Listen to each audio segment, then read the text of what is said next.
Good evening, everybody. Welcome to tonight's briefing. If we haven't met yet, my name is Kevin Ross, and I am the District Chair for the Pacific Northwest District, and we are going to talk about what is going to happen at all of our events. A lot of this, if you've seen this before, some of this will look familiar, but we do have a few changes so we'll be sure to be very loud about the few changes that have come up. So tonight's agenda, so the logistics of this, in case you haven't done this with us before, we usually go through these pretty quickly. We are recording these and we'll post it up on our website.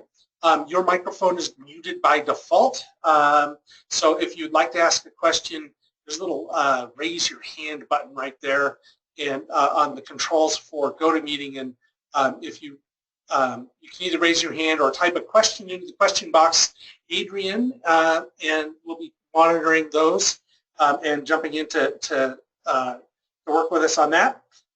So there we go. So tonight's agenda is kind of long, but it should go by actually pretty quickly. I'll talk about what we expect to do before your event, some of the rules and restrictions, alliances and that sort of stuff. We have some information about judging, district championships, and our I guess it's our championship event in Houston, and travel to Houston, and then some other stuff. And then at the end, if Erin, I think Erin, we'll keep an eye out for Erin McCallum. She had some things to point out to us. Oh, there's Erin. I'm going to make Erin a panelist here really quick. There we go. And so we'll be bringing Erin in towards the end to talk about some other very amazing things. Okay, so with that, let me just a sec. I got Inventor open behind this. That's our shooter, by the way, my teams. Okay, so getting started, we just want to remind everybody that we communicate only with the main team contact and the alternate contact. So don't make the assumption that everybody in your team knows, is getting all of the emails that we're sending out. So you need to be sure to forward anything that's pertinent to your teams. We appreciate you doing that. Another big one is please do communicate to your teams that if you're going to a Friday, Saturday event, parking is a big deal. We're invading schools that are normally full anyway, and we're bringing, say, an extra, well, we're basically doubling the population of many of these schools. So please keep in mind that it's up to you to communicate to your teams and to your parents and to your other mentors about the parking restrictions at these events, because otherwise they won't hear it from anyone else. Okay? So, and then we also have lots of great volunteer opportunities, and we're going to actually touch on those next. But be sure that your teams know about those. Volunteer requirements. So we do need help running these events. There are a number of key jobs that we can get some of your students involved in. This is a great way to put to work some of the students who may not be exactly involved with the robot game itself. We need help with safety glasses. There are other event opportunities such as things like field reset and queuing and all those sorts of things. So if you're looking for something to do with students who would like to be engaged and might like to use up or might like to gain some of their volunteer hours for the year, by all means, we'd love to hear from them. If you've got for everything except for the safety glass table duties, they can sign up in VIMS. That is managed by US First.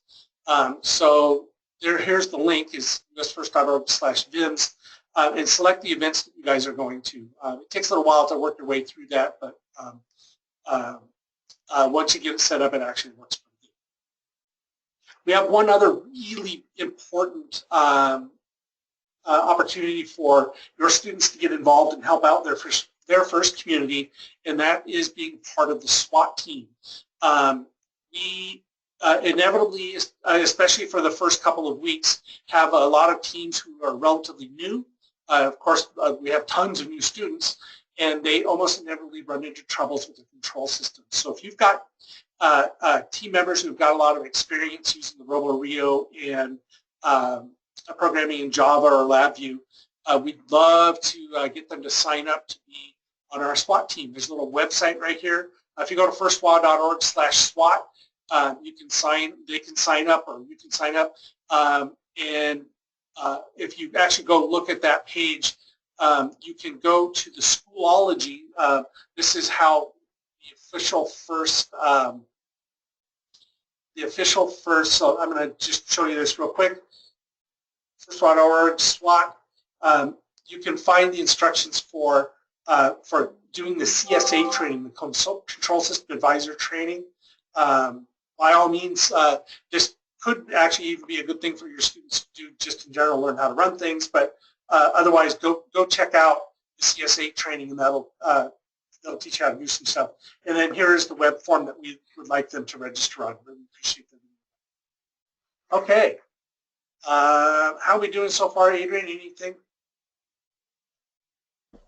Nothing as of yet. I'm grabbing that link to put it in the chat just to make it easier for people to find, but no questions yet. Okay, great. So moving on to the next guy.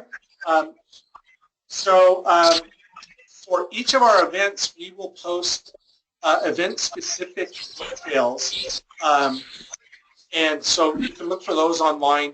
They'll be on the first website. It'll contain everything from how to get there, what the food options are, where parking is, all that sort of stuff. Pay a special attention to the arrival and departure times, especially if it's a Friday, Saturday event, because a lot of times again, we have very strict restrictions on when you show up for that. So anyway, that's where you'll find this stuff. I tried to put the long link in there. The reality is if you go to our website, where you need to look is under Team Resources over here on the right-hand side. First Robotics Competition, FRC events. You can, let's see if I can make it do it again. And you can find your event in this list right here. I apologize, this stuff got buried pretty deep on our website. We'll get that fixed for next year. So, anyway, that's where you'll find your details. Go ahead. Kevin, can I add that the stuff has been up for Auburn Mountain View and West Valley for over a week now, and I believe that there are some deadlines tomorrow. So if you have not looked at the PowerPoints for those specific events, you need to log on tonight and either register for a table or do the team RSVP and or pre-order your lunches, or you're going to miss out. Yes, thank you for that. We did send out an email while you were busy finishing up build season. We realize that everybody's busy, but there's no other really good time for us to do that. So if you could actually try and take care of this little section tonight, we'd really, really appreciate it, especially the team RSVP form. Actually, that turns out to be the very next slide, so let me talk about that now. So for each event, so you're going to need to do this at least twice. We need you to go to our website, and actually the short link to it is right here, firstwa.org. I don't know why it's doing that, but that's this is the site that we need to go to. You're going to tell us a contact. We need somebody who's going to be in charge of the students or a spokesman for your team, an adult mentor, spokesman for your team. You need their mobile phone number, team number, how many students you're bringing, and then whether you need a pit table or not. If you do not tell us that you need a pit table, you're not going to get one. So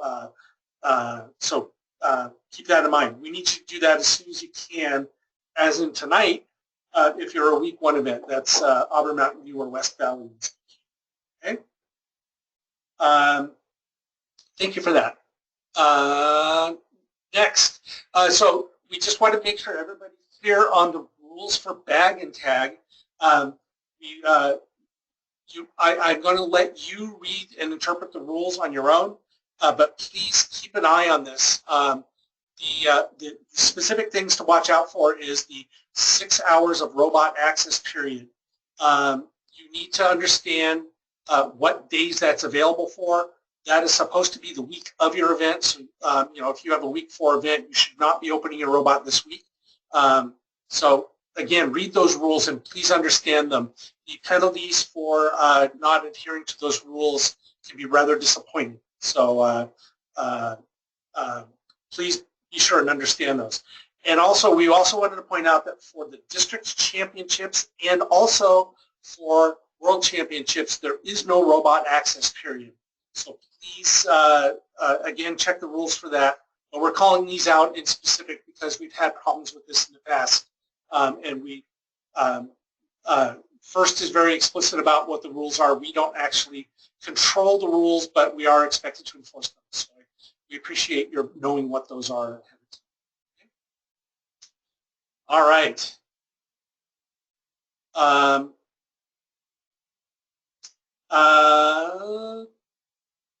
Oh, why did we go backwards? Yeah, 1 sec. Dragon tag rules. There we go.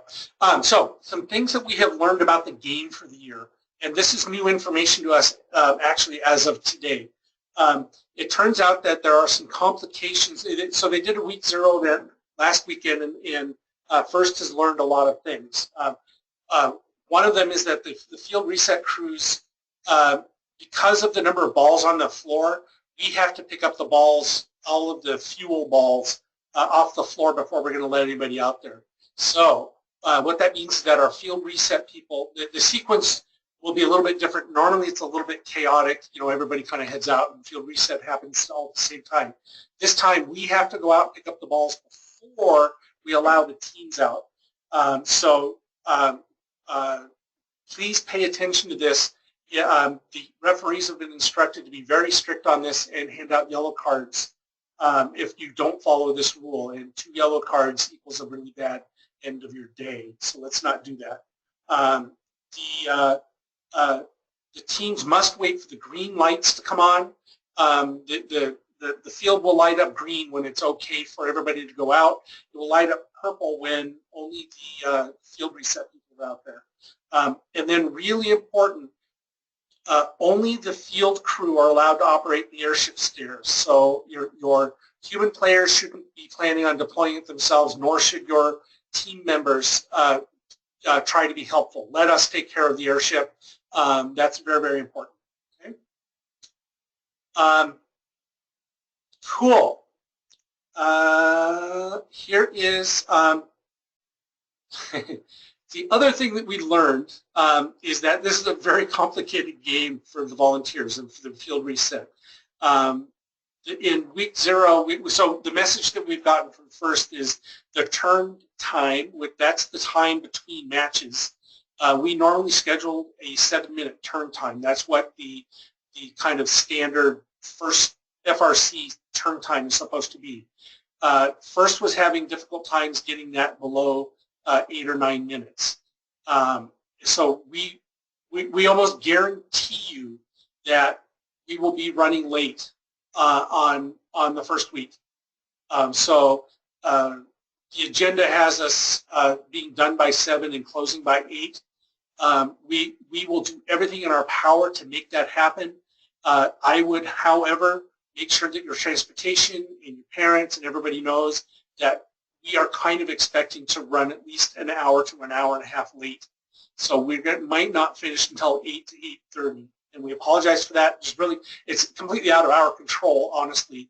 A lot of this will actually have to do with how well the teams are being organized. So if your teams can be really well organized and follow directions and be prepared on the field, that will actually go a long way to getting us out of there early. But I think just realistically, based on our experience, we're going to be late. All right. So after we see the week 1 events, we may need to modify our schedules. We just honestly don't know. Fortunately, the Pacific Northwest has amazing volunteers. We have some of the best crews in the country. And so we will do, as we always do, probably substantially better than most areas of the country. So thank you all for that if you're involved with that. All right, how are we doing, Adrian? Anything? Looks like we're doing good. Okay. No, yeah, we're doing fine. Okay. So here's some event planning ideas for you, and especially if you're new, these events, we're expecting somewhere around 40 teams at most of our events. There's some variations in that, but you know, we're realistically looking at 12 to 1,400 people, and most of the venues hold somewhere around 12 to 1,600. It sort of depends on the school, but sort of just in general hand-wavy terms, if you're planning on bringing an enormously large number of people, you might want to check in with Adrian. Like if you're planning on bringing 100 people, let us know. We're not going to say no, but we'd like to know about it up front. But if you can split your team, if you have a really big team across a couple of events, you know, we just are not. We're not blessed with an enormous amount of space. All of our events this year, you can bring your own food and water, so yay. We also do have, especially on Friday, Saturday events. On Fridays, we're going to see a lot of school kids showing up. So your gracious and professionalism is really appreciated in making room for these schools to sit together. We may end up having to move entire sections of the seating around, and we appreciate your being gracious to our visitors. So be prepared for that. If you've invited a school to come to your event, let Adrian know, and we will try to do our best to make sure that each venue knows that that's coming, and we'll do our best to accommodate. If you have any special needs or you need sign language interpreters, just let Adrian know. We don't provide sign language interpreters, but we can make arrangements to make sure that that things are done in a logical way to make that accessible for everybody. All right. So thank you for that. So that's just some of the basic event planning ideas. Here are a few laws that we do have. If the schools are in session, please respect the site-specific information. We've had a lot of problems with this in the past. Teams expect to be able to show up early. Don't do that, because it really messes up the transportation plans for the schools. So if it says don't arrive prior to 8:15, don't be there before 8:15. No, it's not okay to be there at 8:10. You guys should just wait off-site until 8:15. So we really appreciate your helping us out with that. We've had a number of problems with this in the past, and so your adherence to that would be greatly appreciated. We are guests at all of these schools, and we want to be able to keep our guest status. All right. So we do have, everybody's going to get 10-foot by 10-foot pit space. As always, don't set up in aisles or walkways or expand beyond your 10 feet. You know, we reserve the right to push you back into your 10 feet, and everybody gets cranky when we do that, but the reality is that we've given you a 10-foot by 10-foot space for your pits. If you don't fit in that, well, bring less stuff. It's also your responsibility not to damage the floor, so watch out for sharp edges and stuff, and if you need, please bring something that you can pound on or put sharp things down on, you know, like a 2-foot by 2-foot piece of plywood or something like that. And as always, all wheels must be at least 3 inches in diameter. We won't let you in the building with smaller than 3-inch diameter. We found from experience, if you still have the option, 5-inch diameter wheels work better pretty much in every one of our venues. 3 is the absolute bare minimum. Lots of teams actually have problems getting over door thresholds with 3-inch wheels, and our cable jackets are going to be in tough shape. All of our events will have 4 tarps on them, so please make sure that you do whatever you can not to tear our 4 tarps. They are quite expensive, and we prefer not to have to replace them. Okay. And of course, there is the power. If you've done this before, our power situation hasn't changed. Although we do have new power distribution equipment. But you still are limited to about 400 watts per team. We haven't really, honestly, you guys have done a great job. We really have never had a power issue, except for the first year, but that was a broken generator. But yeah, pay attention to how much power you're planning on using. So no air compressors, no table saws, and anything like that, or things like that. The other big one is that, especially this year, now we have to use 3 20-amp circuits for the field. We are literally going to consume every watt of power that are in the gyms. We are going to be much more stringent about making sure that nobody's plugged anything else extra into the walls, and make sure that you convey this to your teams. We will confiscate your cell phone chargers, your battery chargers, your whatever it is that you've plugged into gym outlets. We'll hang on to it for you until the end of the event. So there you go. You've been warned. Kevin, yeah? Can we reiterate that they need to bring the power cord that they bring needs to be labeled at both ends, so that if there is an issue, we can easily find the teams. Oh, if they're not on this slide? Oh yeah, that one. Because if they aren't, we will unplug them if we have an issue. Yes, absolutely. So another thing. So before we get to the power cord thing, so in the past we've all gotten used to the fact that that First Washington shows up with a large box of safety glasses, and we've actually been fairly lax over the years. Last year, our darling FRC teams, you people, and your students consumed all 4,000 pairs of safety glasses over 10 weeks, and we never got any of them back. So we're telling you this up front. We have a couple of hundred pairs. We are going to be incredibly stingy with them. If you didn't bring safety glasses, you're going to have to go to the store and buy your own. So if you're bringing guests or parents or visitors, you need to have safety glasses for them, because we just that's about a $5,000 bill right there. So we don't have it. So we're not going to be loaning out safety glasses this year. We'll give them to VIPs. You may give them to people in very specialized circumstances, but the reality is that you need to bring your own. Okay. We also need you to bring at least one 15-foot extension cord. And reality is, if you could also bring a 40-footer, just in case we can't get an outlet over cord to you, we'd appreciate that. You can bring your own power strip. But you get to plug into exactly one of our outlets. That's all you get. So so keep that in mind. And as Adrian pointed out, we need your team number on both ends of your extension cord. That way we can debug stuff efficiently. If we are trying to debug something and you don't have your team number on your extension cord, we're going to unplug it, and tough. You're going to lose power. So we got to be start getting a little bit sticky about this stuff. So, all right. You also need to bring with you your team rosters with all your STIMS information to each of your events, and any handwritten consent forms for anybody who's not in your STIMS roster. You can find the forms. They put them back up on the STIMS page. We won't bother going into the trials and tribulations of STIMS. We get it, but we do need you to bring a permission slip for everybody. Okay, and please make sure. Can we reiterate that that's for every single event? So if you compete in 3 district events, you have to bring it 3 times. If you come to district championships, so it's not one time. Every time you check in, you do need to have that paperwork. Yeah, I agree.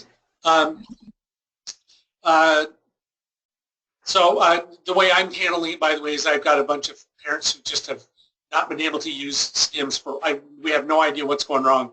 So they've signed 3 copies. You just give them 3 copies of the consent form and say, here, just sign all of these, and then we'll use them if we need them.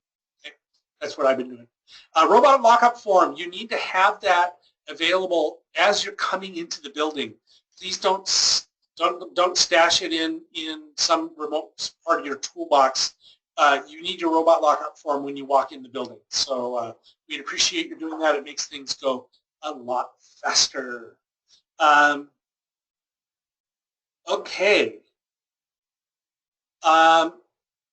We'd love to have your alumni attend, as we started this last year, and it was a great deal of fun. So if you've got an alumni or you are an alumni, we would like to recognize you at the end of lunch on Saturday. So if your alumni will go to admin, they will and register with us. We will give them a nice little patch thing, and are going to have a little ceremony to acknowledge our alumni. So I appreciate them doing that, and it's a great way to have them come back in and check out what your team's doing. Okay. All right, so kind of whizzing through some of this stuff. Alliances and awards. So we will be doing, so we will get to our alliances. We're going to do we're going to do 8 alliances at every one, so there'll be 24 teams competing in elimination rounds. And then we want to remind everybody that keep an eye out if you're one of the next 3 teams in rank. If for some reason a robot gets disabled, we will be moving you up. So that does occasionally happen. So kind of keep that in mind. Dean's List. So Dean's List is the award that is we've given out to individual students. You should have all received, I think yesterday, an email from Susan Martucci about where your students will be interviewed. And so, and we have specific places for them to, or specific events and specific setups to get them interviewed. So you should be checking that to see where that is going to happen. Actually, Susan, if there's a conflict or if the student was going to be at one of the events, should they just contact you? As she's struggling to turn off her mute? Yes, the email indicated that if there is a problem, they are to contact me and Cindy Stong, and I will deal with their conflict. Yep, perfect. So we're being nice. Okay, and so each district event is going to advance 2 Dean's List nominees to the district championship as semifinalists. All Dean's List nominees are going to be recognized at the events where they're interviewed. While we'd love to have them, advancing students are not required to go to the district championships. So if your team didn't otherwise qualify to go, we'd love to have them. They are welcome to come in and with us, but it is not required for them to be there. We are sending 5 students for 2017 and to go to the World Championship event in Houston. So that's always a pretty exciting deal. So yay for them. The other award that we want to point out, the other individual award that we have is the Woody Flowers nominee. All of the Woody Flower nominees will be acknowledged at the events where the associated team is competing. And so we will have them all stand up and wave. The finalists will be announced at the district championship. And again, nominees aren't required to be at the district championship. This is a question that comes up every year. So now you know. Okay. Team rankings. So if you're trying to figure out where your team ranks in the district, they are posted on the FIRST website. We have no control over this website, but there's the link to it, FRC-district rankings.firstexpires.org. If you're and I also pointed out that another good source of information for your teams, in case you didn't know about it, is that there's a website called the Blue Alliance. They have historical records for almost every FIRST team that's ever existed, and they also include stats from the current year. So it's a good source of scouting information and a place to find other info. So I just wanted to pass that along. But the reality is that the official district rankings are found on this link. Okay. All right. Advancing to the district championship, 64 of our 155 teams will be advancing to the district championship. 9 teams are based on the district event chairman's award, and the other 55 teams are done by total district ranking points. So the nine chairman's award teams move on automatically to the district championship, and then the other 55 is strictly by by point ranking. Okay? We are, First Washington is covering the cost of your district championship registration fee with FIRST, so you will not owe any additional funds to attend the district championship. All right. And Kevin, one thing we didn't put on the slide that we should point out is teams that win the Engineering Inspiration and the Rookie All-Star also advance to district championships to compete for those awards. But unless they qualify, unless they're one of the 55 that qualify based on point rankings, they don't compete with their robot. And they can set up an interview time if they're only competing for the award and unable to attend district championships. Yes, indeed. So we that does happen every year. We get a couple of teams that are just attending. They oftentimes will bring their robot with them, or at least set up a pit display, but they don't actually bring the whole team with them. And we will certainly have a space for them in the pits if they come and choose to bring their robot. So just make sure to email me and let me know. And even if you aren't competing, we will absolutely make sure that you have power and that there's a place for you where you can show your robot if you would like. Yep. All right. Now, the district championship registration. So what will happen is after week 5, we will know everybody who is going to be going to the district championship. There's going to be a very fast turnaround time on this, so you should be planning ahead. You should be if there's a chance that you're going to go, we highly recommend that you make all necessary arrangements beforehand. Make it make it contingent on your guys doing well. We do need to know. There will be a survey sent out to all of the teams who have qualified, and Adrian will send that out. We need you to fill that in by 5 o'clock Pacific time on Monday. I guess it is Monday. Must be the 1st. Is it the 1st? Whatever day that is. I believe it's the 3rd of April, Kevin. 3rd of April? Okay, yeah, oh yeah. It would be the 3rd of April. So Monday, April 3rd. I'm sorry I didn't put the date on that. But immediately following, we need you to do a fast turnaround on that, because if anybody's not planning on going, we need to give the next team in line an opportunity to make arrangements as well. So that's the plan, all right? One thing we need to note is if you win Chairman's Award, you will receive an email from me no later than Monday morning, the weekend after, or the Monday morning after you win the Chairman's Award. And you need to register on Monday when you receive the email. Yep. Okay, so now advancing to World Championships, you must compete at the district championship, or you have gone through the district championship process to be eligible at World Championships. We have been allocated, the final allocation turned out to be 39 slots at World Championships in Houston. The advancing teams, it'll be the 3 Chairman's Award teams, 2 Engineering Inspiration teams, 2 Rookie All-Star teams, and then the next 32 teams based on their total district qualification points. So keep that in mind. There's always a little bit of confusion of whether the winning alliance from the district championships move on or not. It is completely based on your total allocated points, not on whether you won that specific event. So keep that in mind. We're also setting our 5 Dean's List finalists and our Wood Flowers finalists. Now, to get to World Championships, you will be responsible for the $5,000 registration fee. That is a pass-through to FIRST, but to make life easier, we will be collecting the fees. So the payment will be made to First Washington. I'm sorry, we changed our name last year, so I missed that one.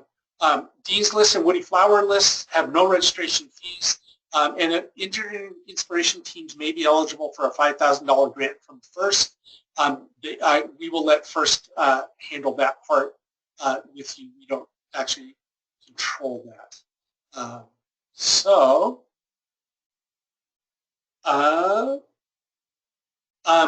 Registering for World Championships, you're going to tell us that you're going. And Adrian will be sending out another form, another registration form. It's a very short form, and we need to get. We need you to make a decision and make arrangements for payment in pretty short turnaround. It needs to be done by Tuesday, April 11th. So keep that in mind. Did I get the day right on that? Yes, you did. And last year we did have the form available at pit admin when people were packing up their pits. So we did allow people to register at district championships if they knew that they were planning to attend championships in Houston. Okay. All right. Now, so this is relatively straightforward. If you need any help with this sort of thing, Adrian's your go-to person on that. Okay. Last thing is, so traveling to Houston can be done through Get Sports, and here is their website, Get Travel. We want to remind everybody that First Washington is not a travel agency, and we have no control whatsoever over our hotels or such. In the past, we had previously arranged to go to St. Louis through Alaska Airlines. We are not doing that this year. It's a much more complicated story getting to Houston because of the number of direct flights. We were able to do it with to St. Louis because we had a direct flight on Alaska. Not so much this time. So we do not have pre-reserved tickets for anybody. Get Sports seemed to be very pleasant to work with last year, and we recommend that you contact them directly. Okay. All right. So we have a couple more slides here. Adrian, any questions? It's very quiet on questions tonight, isn't it? No, it's really quiet tonight, so we're good. Sweet. All right. So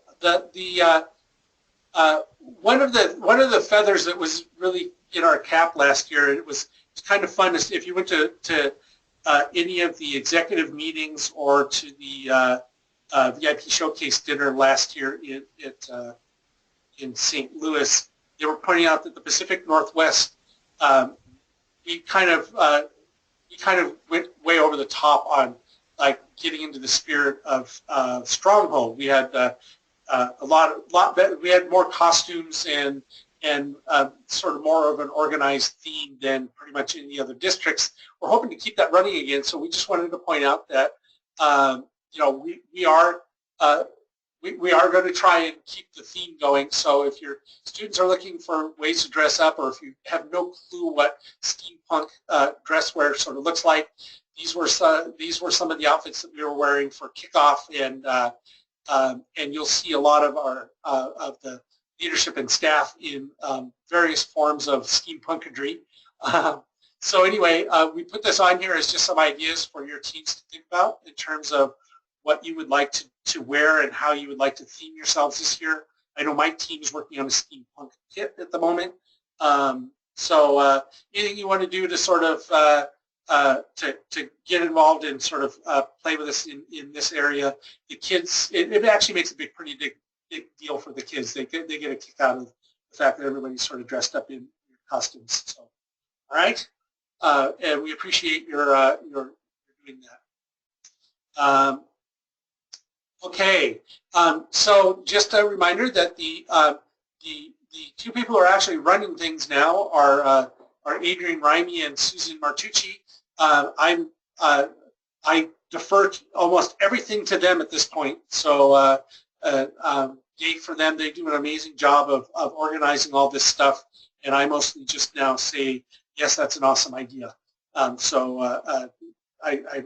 very, very pleased at the amount of effort and thought that they put into things, and the responsibility they feel for maintaining the program. So that I'm leaving the program in very, very good hands with them. So if you have any questions about things, these are the two people that you need to talk to. Okay. I now am going to turn this over to our dear friend Aaron, Erin, Hi, everyone. Hi, Kevin. are you in Hawaii still? I am Uh, coming back. well, so Erin is going to talk to us. We don't have a whole lot of opportunities to get everybody together to talk about things. We've got just a couple of slides that Erin would like to go through about team advocacy and such. There's going to be a bit of a thematic change here because she sent me some slides a couple hours ago and I didn't have time to integrate them into this slide deck. So Erin, go ahead. Great. So, hi, everyone. I'm going to spend a few minutes talking about kind of the business and sustainability efforts of all of the teams across the Pacific Northwest District. The first couple of points I want to make are particularly relevant to Washington State teams, but for those of you in Oregon and Alaska, don't doze off because a lot of these efforts can be and are being duplicated in your respective states. So for Washington State, we are approaching the next biennium for the budget with the state legislature appropriating funds to First Washington teams. I do believe that the OSPI grant pretty much for all of our teams that are public school teams, public teams, they are your #1 donor. So this is really important to pay attention. Last Friday, the 17th of February was cut off. Legislative cutoff, which probably doesn't mean a whole lot to you, so don't worry about that. That's something I'm monitoring. But our next step is we are going to write letters, thank you letters to our state lawmakers and take advantage of our first couple of Pacific Northwest District events in early March. There is nothing that you as a mentor needs to prepare for. We will take care of this in the pits. Many of you may recall us doing this a couple of years ago, and it became very impactful and effective in Olympia when we delivered about 1,000 handwritten letters to state lawmakers from individual team members and mentors, thanking them for their support to FIRST programs and sharing a bit about how the impact these programs have been on the students. So for Oregon teams, I don't believe David Perry, the executive director from ORTOP, is on this evening's call, but David and I did talk this afternoon, and the Oregon State Legislature is also working through this process, so please expect to receive a letter from David over the next couple of days to learn how you can help and make an appeal to the Oregon State Legislature. So, next slide. Great. All of you probably have received emails but have quickly ignored them because you have been a little busy during build season. But we have our 3rd annual Change the World events on May 17th and 19th. Oregon and Alaska teams, you are of course welcome to participate in either one of these. The 17th is a breakfast in Spokane, and then the 19th is a luncheon in Bellevue. We are in for a special treat with Julian Guthrie, who is the author of the New York Times bestseller, How to Make a Spaceship. I do believe that all FRC teams received a copy of this book in your kit of parts in early January, but it is a marvelous story.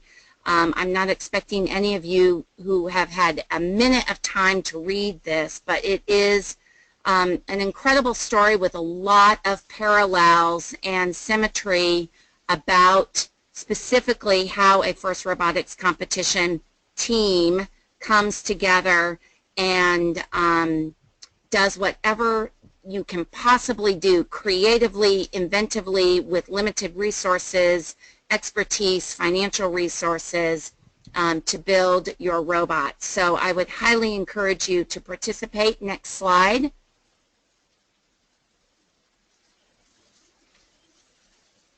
So we would love to have every team participate in this by having a table, and I am not suggesting that lead mentors serve as table captains. I would encourage you to delegate that responsibility to one of your parents to serve as a table captain. There is no cost by serving as a table captain, and what they would do is help recruit 10 guests who can attend either the breakfast in Spokane on the 17th of May or the lunch in Bellevue on the 19th of May. Those are Wednesdays and Fridays respectfully, with the appeal to, if they are empowered and moved by the program and the students that are speaking, to make a personal donation of $150 a guest. Now what this means to your team is that teams, those dollars will go directly back to your team, either in helping for your registration costs for 2017 and 18, or we can put those funds into your booster account. So please consider both of these as a fantastic opportunity. Next slide. And then the last thing I wanted to touch upon is team recruitment and how to help. We are continuing to see growth not only in Washington State but Oregon as well, and same with Alaska. And one of the beauties that I think the Pacific Northwest District has, and our three respective states, is that we really work cohesively in supporting all four programs, and recognizing that certain communities and certain school districts, one program might fit better for them than others. So our FRC teams in the Pacific Northwest District, all of you really are fantastic leaders in the FIRST community and in your school community. We really would love to have your assistance in helping us recruit FIRST Robotics competition teams for the 2017 and 18 school year. Now is the time, as most of you know, where school districts, both public and independent, are putting together their budget for the next year. So would really love to have your help, and we have put together a little bit of an incentive that has been tried in previous years, and we're going to try to bring it forward again this year to encourage our teams, all of you, to help us recruit a minimum of 6 additional FRC teams, 3 from Washington, 3 from Oregon. And the Oregon contact is Debbie Kerr, who's also on the call this evening, and then Washington contact is Scott Stalter. Now, if you are able to work with us in recruiting these teams, and most of you know it is a series of conversations, a lot of questions back and forth, we will incentivize your team by granting an additional $1,000 grant to help offset your registration fees for the 2017 and 18 season. Again, you folks really are the experts, and so many of your colleagues in different schools and different districts really want to glean and learn from your experience, both as a student, as a teacher, and as a mentor in these programs. Same with First Tech Challenge. First Tech Challenge last year, both in Washington and Oregon, saw some significant increase in teams. It is a wonderful program. We have a goal, both Washington and Oregon's goal, both are to recruit 25 new teams. First Tech Challenge oftentimes is a perfect program For districts that are a bit smaller, they may not have a lot of industry around them that can financially support a FIRST robotics competition for the first couple of years. So we encourage you to help us in recruiting our FIRST Tech Challenge teams as well. That's my report. Any questions?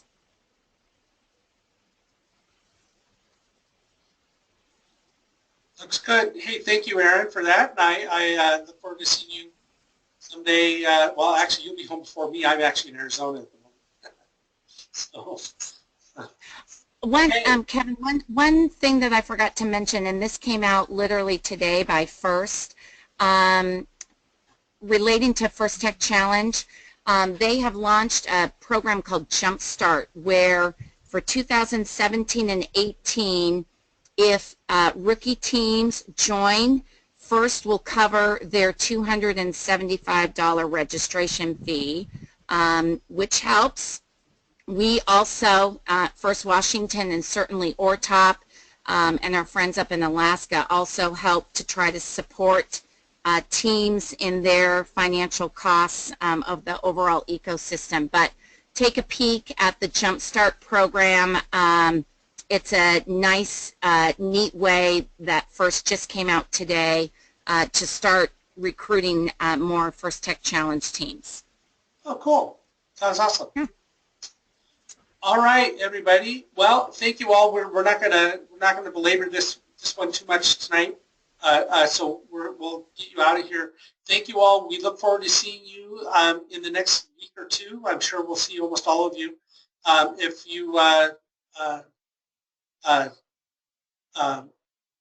you get a chance and you're available on the second week of March and you don't have an event, come check out the FIRST Tech Challenge Super West Regional. It'll be at the Tacoma Convention Center. It'll be 72 teams from 12 Western states. So it ought to be a lot of fun, and we'd love to have you come and be a spectator.